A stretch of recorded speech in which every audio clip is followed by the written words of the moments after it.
Patriarcas e Profetas. Capítulo 7. O dilúvio. Nos dias de Noé, uma dupla maldição repousava sobre a terra, em consequência da transgressão de Adão e do homicídio perpetrado por Caim. Isto, contudo, não havia grandemente modificado a face da natureza. Existiam indícios evidentes de decadência, mas a terra ainda era rica e bela com os dons da providência de Deus. As colinas estavam coroadas de árvores majestosas, que sustentavam os ramos carregados de frutos das trepadeiras. As planícies vastas e semelhantes a jardins estavam revestidos de verdor, e eram dulcificadas pela fragrância de milhares de flores. Os frutos da terra eram de grande variedade e quase sem limites. As árvores sobrepujavam em tamanho, beleza e proporção perfeita a qualquer que hoje exista. Sua madeira era de belo veio e dura resistência. Assemelhava-se muito à pedra e quase tão durável como esta. Ouro, prata e pedras preciosas existiam em abundância. A raça humana conservava ainda muito de seu primeiro vigor. Apenas poucas gerações se passaram desde que Adão tivera acesso à árvore que devia prolongar a vida, e a existência do homem ainda se media por séculos. Houvesse aquele povo de longa vida, com suas raras capacidades para planejar e executar, se dedicado ao serviço de Deus, e teriam feito do nome de seu Criador um louvor na terra, e correspondido ao propósito porque ele lhes dera vida. Eles, porém, deixaram de fazer isto. Haviam muitos gigantes, homens de grande estatura e força, afamados por sua sabedoria, hábeis ao imaginar as mais artificiosas e maravilhosas obras. Sua culpa, porém, ao dar rédeas soltas à iniquidade, estava em proporção com sua perícia e habilidade mental. Deus outorgara a esses antediluvianos muitas e ricas dádivas, mas usaram as suas munificências para se glorificarem e as tornaram em maldição, fixando suas afeições nos dons em vez de no doador. Empregaram o ouro e a prata, as pedras preciosas e as madeiras finas na construção de habitações para si e se esforçaram por sobrepujar uns aos outros no embelezamento de suas moradas, com a mais destra mão de obra. Procuravam tão somente satisfazer os desejos de seu orgulhoso coração e folgavam em cenas de prazer e impiedade. Não desejando conservar a Deus em seu conhecimento, logo vieram a negar a sua existência. Adoravam a natureza em lugar do Deus da natureza. Glorificavam o gênio humano, adoravam as obras de suas próprias mãos, ensinavam seus filhos a curvar-se ante imagens de escultura. Nos campos verdejantes e à sombra das esplêndidas árvores, erigiram os altares de seus ídolos. Bosques extensos, que conservavam a folhagem durante o ano todo, eram dedicados ao culto dos deuses falsos. A estes bosques ligavam-se belos jardins, sobrepondo-se às suas longas e serpeantes ruas árvores frutíferas de todos os tipos, sendo essas alamedas adornadas com estátuas e dotadas de todas as coisas que poderiam deleitar os sentidos ou servir aos desejos voluptuosos do povo, e assim induzi-los a participar do culto idolátrico. Os homens excluíram a Deus de seu conhecimento e adoraram as criaturas de sua própria imaginação, e como resultado se tornaram mais e mais aviltados. O salmista descreve o efeito que sobre o adorador de ídolos é produzido por tal culto. Diz ele: tornaram-se semelhantes a eles os que os fazem, e todos os que neles confiam. É uma lei do espírito humano que, pelo contemplar, somos transformados. O homem não se elevará acima de suas concepções sobre a vida, pureza e santidade. Se o espírito nunca é exaltado acima do nível da humanidade, se não é pela fé elevado a contemplar a sabedoria e o amor infinitos, o homem estará constantemente a submergir mais e mais. Os adoradores de deuses falsos vestiram suas divindades com atributos e paixões humanas, e assim sua norma de caráter se degradou à semelhança da humanidade pecadora. Corromperam-se consequentemente. Viu o Senhor que a maldade do homem se multiplicara sobre a terra e que toda a imaginação dos pensamentos de seu coração era só má continuamente. A terra, porém, estava corrompida diante da face de Deus, e encheu-se a terra de violência. Deus dera ao homem os seus mandamentos como regra de vida, mas sua lei era transgredida, e todos os pecados imagináveis foram o resultado. A impiedade do homem era franca e ousada, a justiça pisada no pó e os clamores dos opressores chegavam até o céu. A poligamia fora logo introduzida, contrária às disposições divinas dadas ao princípio. O Senhor dera a Adão uma só esposa, mostrando sua ordem a tal respeito.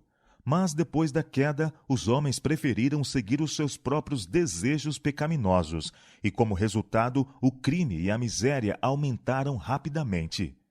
Nem a relação do casamento, nem os direitos de propriedade eram respeitados.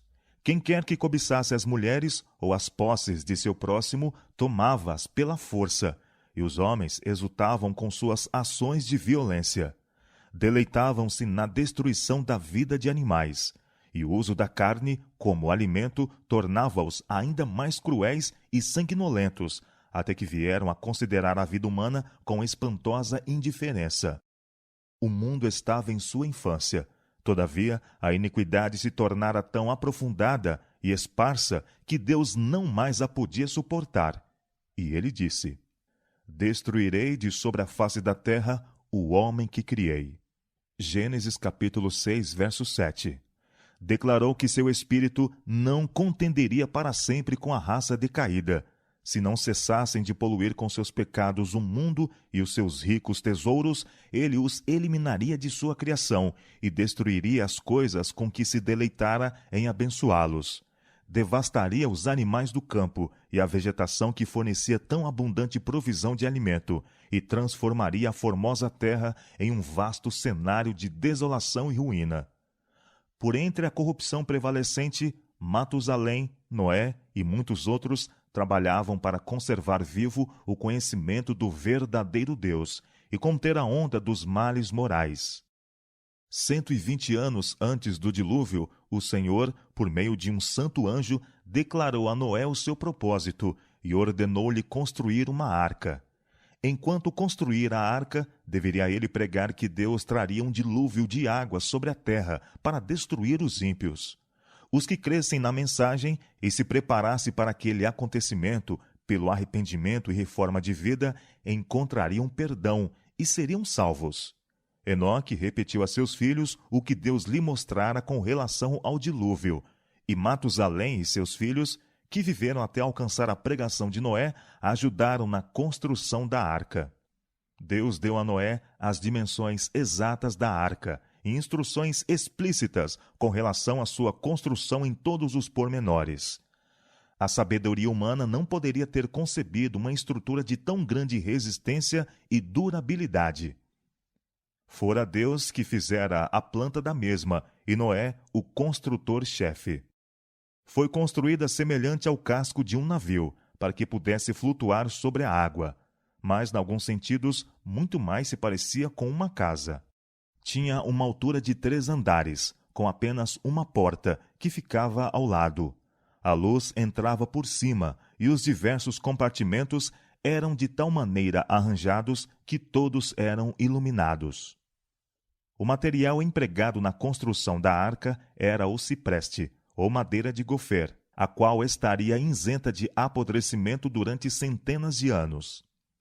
A edificação desta imensa arca foi uma operação lenta, trabalhosa. Devido ao grande tamanho das árvores e à natureza da madeira, muito mais trabalho era então exigido do que hoje para preparar a madeira, mesmo com a força maior que possuíam os homens. Tudo que o homem podia fazer, se fazia para tornar perfeito o trabalho. Contudo, a arca não podia por si ter resistido à tempestade que deveria sobrevir à terra. Unicamente Deus podia preservar seus servos das águas tempestuosas. Pela fé, Noé, divinamente avisado das coisas que ainda não se viam, temeu, e para a salvação de sua família, preparou a arca, pela qual condenou o mundo, e foi feito herdeiro da justiça que é segundo a fé. Enquanto Enoque estava a apregoar sua mensagem de advertência ao mundo, suas obras testificavam de sua sinceridade. Assim foi que sua fé se aperfeiçoou e se evidenciou. Ele deu ao mundo o exemplo de crer precisamente o que Deus diz. Tudo quanto possuía, empregou na arca. Ao começar a construir aquele imenso barco em terra seca, viam de todos os lados multidões para verem a estranha cena e ouvir as palavras sinceras, fervorosas do pregador original. Cada pancada desferida na arca era um testemunho para o povo. Muitos, a princípio, pareceram receber a advertência. Não se voltaram, todavia, para Deus com verdadeiro arrependimento. Não estavam dispostos a renunciar seus pecados. Durante o tempo que se passou antes da vinda do dilúvio, sua fé foi provada, e não conseguiram suportar a prova. Vencidos pela incredulidade prevalecente, uniram-se afinal a seus companheiros anteriores, rejeitando a solene mensagem. Alguns ficaram profundamente convencidos e teriam atendido às palavras de aviso, mas tantos havia para zombar e ridicularizar que eles partilharam do mesmo espírito, resistiram aos convites da misericórdia e logo se acharam entre os mais ousados e arrogantes escarnecedores. Pois ninguém é tão descuidado e tão longe vai no pecado como aqueles que tiveram uma vez a luz, mas resistiram ao convite do Espírito de Deus. Os homens daquela geração não eram todos, na mais ampla acepção do termo, idólatras. Muitos professavam ser adoradores de Deus. Pretendiam que seus ídolos eram representações da divindade e que, por meio deles, o povo poderia obter uma concepção mais clara do ser infinito. Esta classe estava entre as principais a rejeitarem a pregação de Noé. Esforçando-se eles para representarem a Deus, por meio de objetos materiais, cegavam a mente à sua majestade e poder. Deixavam de compenetrar-se da santidade de seu caráter ou da natureza sagrada e imutável de seus mandamentos. Generalizando-se o pecado, pareceu cada vez menos maligno e declararam finalmente que a lei divina não mais estava em vigor, que era contrário ao caráter de Deus castigar a transgressão, e negaram que seus juízos viessem a cair sobre a terra. Houvesse os homens daquela geração obedecido à lei divina e teriam reconhecido a voz de Deus na advertência de seu servo. Sua mente, porém, se havia tornado tão cega pela rejeição da luz que realmente criam ser a mensagem de Noé uma ilusão. Não eram as multidões, ou a maioria, os que se encontravam do lado direito. O mundo se achava arregimentado contra a justiça de Deus e suas leis, e Noé era considerado um fanático. Satanás, quando tentou Eva a desobedecer a Deus, disse-lhe: "Certamente não morrereis." Gênesis capítulo 3, verso 4. Grandes homens, mundanos e honrados, e homens sábios, repetiam o mesmo. As ameaças de Deus, diziam eles, têm por fim intimidar, e nunca se cumprirão. Não necessitais de estar alarmados. Tal acontecimento como a destruição do mundo por Deus que o fez e o castigo dos seres que ele criou nunca sucederá. Estai em paz, não temais. Noé é um fanático extravagante. O mundo divertia-se com a loucura do velho iludido. Em vez de humilhar o coração perante Deus, continuaram na desobediência e impiedade, como se Deus não lhes houvera falado por meio de seu servo. Noé permanecia semelhante a uma rocha em meio da tempestade. Rodeado pelo desdém e ridículo popular, distinguia-se por sua santa integridade e fidelidade inabalável. Um poder assistia às suas palavras, pois era a voz de Deus ao homem por meio de seu servo. A ligação com Deus tornava-o forte, na força do poder infinito, enquanto durante 120 anos sua voz solene soou aos ouvidos daquela geração com referência a acontecimentos que, tanto quanto poderia julgar a sabedoria humana, eram impossíveis. O mundo antediluviano raciocinava que durante séculos as leis da natureza tinham estado fixas. As estações, periódicas, tinham vindo em sua ordem. Até ali nunca havia caído a chuva. A terra era regada por uma neblina ou orvalho. Os rios jamais haviam passado os seus limites, mas com segurança tinham levado suas águas para o mar. Imutáveis decretos tinham impedido as águas de transbordarem. Mas tais raciocinadores não reconheceram a mão daquele que conteve as águas, dizendo: até aqui virás, e não mais adiante. Passando-se o tempo, sem qualquer mudança aparente na natureza, os homens, cujo coração tinha por vezes tremido pelo receio, começaram a refazer-se. Raciocinavam, como muitos hoje, que a natureza está acima do Deus da natureza e que suas leis são tão firmemente estabelecidas que o próprio Deus não as pode mudar. Raciocinando que a natureza se desviaria de seu curso se a mensagem de Noé fosse correta, tornavam aquela mensagem, na mente do povo, uma ilusão, um grande embuste. Manifestavam seu desprezo pela advertência de Deus, fazendo exatamente como haviam feito antes que fosse apregoada. Continuaram com suas festas e banquetes de glutonaria. Comiam e bebiam, plantavam e edificavam, fazendo seus planos com referência às vantagens que esperavam adquirir no futuro. E mais longe foram eles em impiedade, em desatenção arrogante às ordens de Deus, a fim de testemunharem que não tinham medo do ser infinito. Asseveravam que, se havia alguma verdade no que Noé dissera, os homens de fama, os sábios, os prudentes, os grandes homens compreenderiam essa questão. Se os antediluvianos tivessem acreditado na advertência e se houvessem arrependido de suas más ações, o Senhor teria desviado sua ira, como mais tarde fez em relação a Nínive. Entretanto, pela sua obstinada resistência às reprovações da consciência e advertência do profeta de Deus, aquela geração encheu a medida de sua iniquidade e se tornou madura para a destruição. O seu tempo de graça estava prestes a expiar. Noé tinha fielmente seguido as instruções que recebera de Deus. A arca estava concluída em todas as suas partes, conforme o Senhor determinara, e estava provida de alimento para o homem e os animais. E agora o servo de Deus fez o seu último e solene apelo ao povo. Com um desejo angustioso que as palavras não podem exprimir, solicitou que buscassem refúgio enquanto ainda se poderia achar. De novo rejeitaram suas palavras e levantaram a voz em zombaria e escárnio. Subitamente veio silêncio sobre a turba zombadora. Animais de toda a espécie, os mais ferozes, bem como os mais mansos, foram vistos vindo das montanhas e florestas e encaminhando-se silenciosamente para a arca. Ouviu-se o rumor de um vento impetuoso, e eis que aves estavam a juntar-se de todos os lados. Escurecendo-se o céu pela sua quantidade, e em perfeita ordem passaram para a arca. Os animais obedeciam ao mandado de Deus, enquanto os homens eram desobedientes. Guiados por santos anjos, entraram de 2 em 2 para Noé na arca. E os animais limpos em porções de 7. O mundo olhava com admiração e alguns com medo. Foram chamados filósofos para explicarem a singular ocorrência, mas em vão.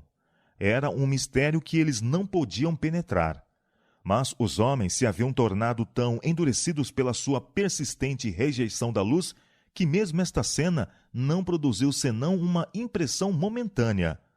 Ao contemplar a raça condenada, o sol a resplandecer em sua glória e a terra, vestida quase em edênica beleza, baniram seus temores crescentes com divertimento ruidoso e, com suas ações de violência, pareciam convidar sobre si o castigo da ira de Deus já despertada.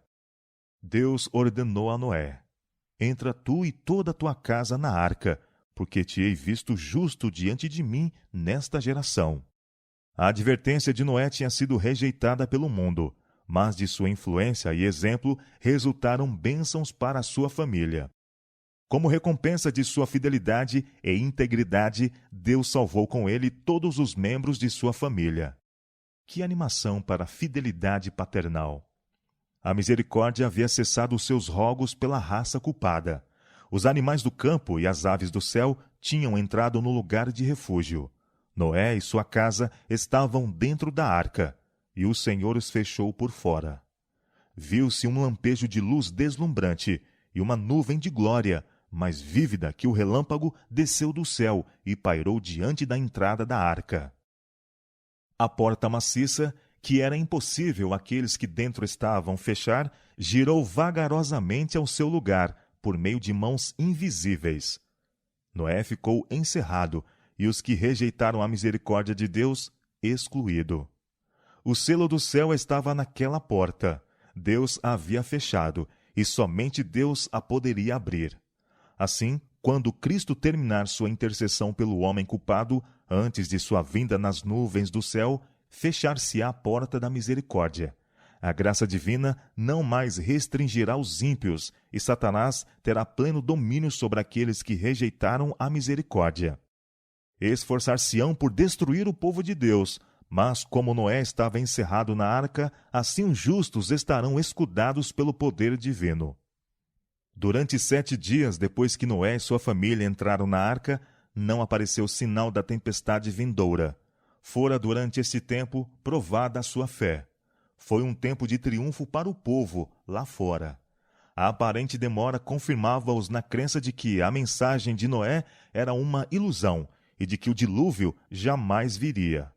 Apesar das cenas solenes que haviam testemunhado, a saber, os animais e as aves entrando na arca e o anjo de Deus fechando a porta, continuaram eles ainda em seu divertimento e orgia, fazendo o mesmo pilhéria daquelas assinaladas manifestações do poder de Deus. Reuniam-se em multidões em redor da arca, escarnecendo dos que dentro se encontravam, com uma arrogante violência a que nunca antes se haviam arriscado. Mas, ao 8º dia, nuvens negras se espalharam pelo céu. Seguiram-se o murmúrio do trovão e o lampejo do relâmpago. Logo, grandes gotas de chuva começaram a cair. O mundo nunca havia testemunhado coisa alguma semelhante a isto, e o coração dos homens foi tocado pelo medo. Todos estavam secretamente indagando: será que Noé tinha razão e que o mundo está condenado à destruição? Cada vez mais negros se tornavam os céus, e mais rápida vinha a chuva. Os animais estavam vagueando de um lado para o outro no mais desenfreado terror, e seus gritos discordantes pareciam lamentar seu próprio destino e a sorte dos homens. Então se romperam todas as fontes do grande abismo, e as janelas do céu se abriram. A água parecia vir das nuvens em grandes cataratas. Os rios romperam seus limites e inundaram os vales. Jatos de água irrompiam da terra com força indescritível, arremessando pedras maciças a muitos metros para o ar, e ao caírem, sepultavam-se profundamente no solo. O povo viu, a princípio, a destruição das obras de suas mãos. Seus esplêndidos edifícios e os belos jardins e bosques em que haviam colocado seus ídolos eram destruídos pelos raios do céu, e as ruínas se espalhavam extensamente. Os altares em que se haviam oferecido sacrifícios humanos eram derribados, e tremiam os adoradores ante o poder do Deus vivo, e por saber que fora a sua corrupção e idolatria que atraíram a sua destruição. Aumentando a violência da tempestade, árvores, edifícios, pedras e terra eram arrojados a todos os lados. O terror do homem e dos animais era indescritível. Por sobre o estrondo da tempestade, ouvia-se o pranto de um povo que tinha desprezado a autoridade divina. O próprio Satanás, que fora obrigado a permanecer no meio dos elementos em fúria, temeu pela sua existência. Ele se havia deleitado em dirigir uma raça tão poderosa e desejava que vivessem para praticar suas abominações e continuar com sua rebelião contra o governador do céu. Agora proferia imprecações contra Deus, acusando-o de injustiça e crueldade. Muitos dentre o povo, semelhantes a Satanás, blasfemavam de Deus, e pudessem eles, tirá-lo-iam do trono do poder. Outros tomavam-se de frenesi, pelo terror, estendendo as mãos para a arca e rogando sua admissão ali. Seus rogos, porém, foram baldados. Despertou-se-lhes finalmente a consciência para saberem que há um Deus que governa nos céus. Chamaram por ele com ardor, mas os seus ouvidos não estavam abertos ao seu clamor. Naquela terrível hora, viram que a transgressão da lei de Deus determinara a sua ruína. Todavia, ao mesmo tempo em que, pelo medo do castigo, reconheciam seu pecado, não sentiam verdadeira contrição, nem horror ao mal. Teriam voltado ao seu desafio ao céu caso houvesse sido removido o juízo.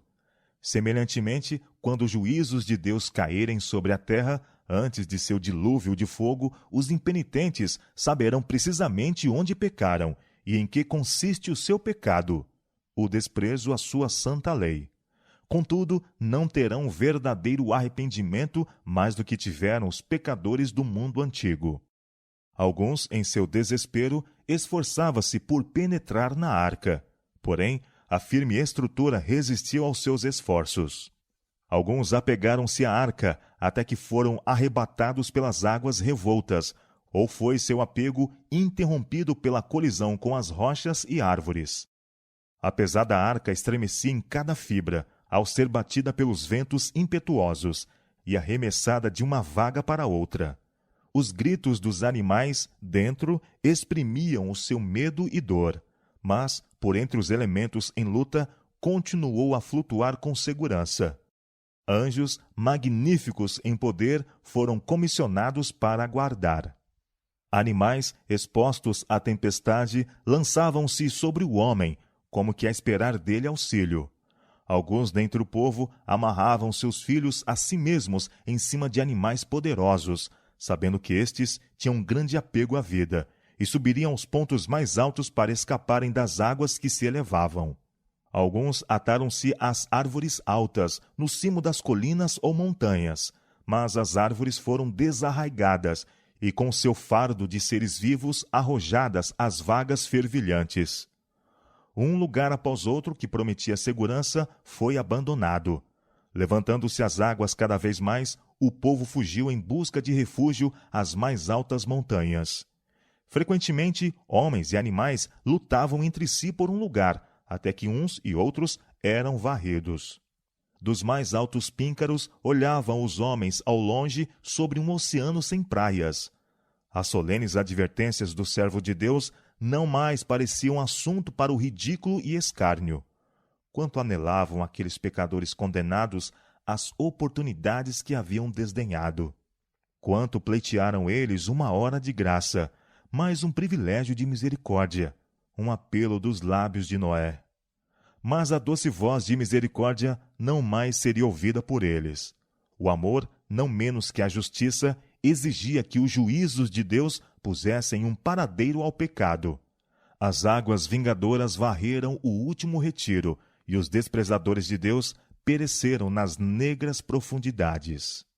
Pela palavra de Deus, pereceu o mundo de então, coberto com as águas do dilúvio.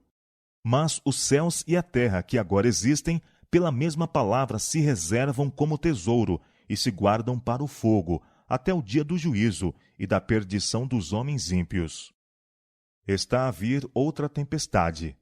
A terra de novo será varrida pela ira desoladora de Deus, e o pecado e os pecadores serão aniquilados.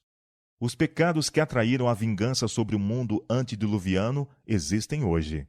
O temor de Deus baniu-se do coração dos homens, e sua lei é tratada com indiferença e desprezo. A grande mundanidade daquela geração é igualada pela da geração que hoje vive. Disse Cristo: assim como, nos dias anteriores ao dilúvio, comiam, bebiam, casavam e davam-se em casamento, até o dia em que Noé entrou na arca, e não perceberam, até que veio o dilúvio e os levou a todos. Assim será também a vinda do Filho do Homem. Deus não condenou os antediluvianos por comerem e beberem. Dera-lhes os frutos da terra em grande abundância para suprirem suas necessidades físicas. Seu pecado consistia em tomar esses dons sem gratidão para com o doador e aviltar-se condescendendo com apetite sem restrições. Era-lhes lícito casarem. O matrimônio estava dentro da ordem determinada por Deus. foi uma das primeiras instituições que ele estabeleceu. Deus deu instruções especiais concernentes a esta ordenança, revestindo-a de santidade e beleza. Estas instruções, porém, foram esquecidas, e o casamento foi pervertido e feito com que servisse às paixões. Uma idêntica condição de coisas existe hoje. Aquilo que em si mesmo é lícito é levado ao excesso. O apetite é satisfeito sem restrições. Professos seguidores de Cristo estão hoje comendo e bebendo com os ébrios, enquanto seus nomes permanecem nos honrados registros da Igreja. A intemperança embota as faculdades morais e espirituais e prepara o caminho para a satisfação das más paixões. Multidões não se sentem sob qualquer obrigação moral de reprimirem seus desejos sensuais e tornam-se escravos da luxúria. Os homens estão vivendo para os prazeres dos sentidos, para este mundo e para esta vida unicamente. A extravagância invade todas as rodas da sociedade. A integridade é sacrificada pelo luxo e ostentação. Aqueles que se apressam em se fazerem ricos pervertem a justiça e oprimem os pobres, e corpos e almas de homens ainda são comprados e vendidos. Fraude, suborno e roubo ostentam-se, sem que sejam repreendidos, nos meios altos e baixos. As edições do prelo estão cheias de relatos de assassínios, crimes perpetrados com tanto sangue frio e sem motivos, que parece como se todo o instinto de humanidade tivesse se extinguido. E estas atrocidades se tornam uma ocorrência tão comum que dificilmente provocam um comentário ou despertam surpresa. O espírito de anarquia está se insinuando em todas as nações, e as explosões sociais que de tempos em tempos provocam horror ao mundo não são senão indicações dos fogos contidos das paixões e ilegalidade, os quais, havendo escapado à sujeição, encherão a terra com miséria e ruína. O quadro que a inspiração nos deu do mundo antediluviano representa muito verdadeiramente a condição a que rapidamente a sociedade moderna caminha. Mesmo agora, no século presente, e nos países que se professam cristãos, há crimes perpetrados diariamente, tão negros e terríveis como aqueles pelos quais os pecadores do velho mundo foram destruídos. Antes do dilúvio, Deus enviou Noé para divertir o mundo, a fim de que o povo pudesse ser levado ao arrependimento e assim escapar da destruição ameaçada. Ao aproximar-se o tempo do segundo aparecimento de Cristo, o Senhor envia seus servos com uma advertência ao mundo, para que éste se prepare para aquele grande acontecimento. Multidões têm estado a viver em transgressão à lei de Deus, e agora ele, misericordiosamente, os chama para obedecerem aos seus sagrados preceitos. A todos os que abandonarem seus pecados pelo arrependimento para com Deus e fé em Cristo, se oferece o perdão. Muitos, porém, acham que requer um sacrifício demasiado grande abandonar o pecado. Porque sua vida não se harmoniza com os princípios puros do governo moral de Deus, rejeitam-lhe as advertências e negam a autoridade de sua lei. Dentre a vasta população da terra antes do dilúvio, apenas 8 almas creram na palavra de Deus por intermédio de Noé e lhe obedeceram. Durante 120 anos, o pregoeiro da justiça avisou o mundo da destruição vindoura. Mas sua mensagem foi rejeitada e desprezada. Assim será agora. Antes que o legislador venha para punir os desobedientes, os transgressores são avisados para que se arrependam e voltem à sua fidelidade. Mas, em relação à maioria, serão em vão estas advertências. Diz o apóstolo Pedro: nos últimos dias virão escarnecedores, andando segundo as suas próprias concupiscências, e dizendo: onde está a promessa da sua vinda? Porque desde que os pais dormiram, todas as coisas permanecem como desde o princípio. Não ouvimos estas mesmas palavras repetidas, não simplesmente pelos declaradamente ímpios, mas por muitos que ocupam o púlpito em nosso país? Não há outro motivo para alarme, exclamam eles. Antes que Cristo venha, todo o mundo se converterá, e a justiça reinará durante 1000 anos. Paz, paz. Todas as coisas continuam como eram desde o princípio. que ninguém se perturbe com a excitante mensagem desses alarmistas.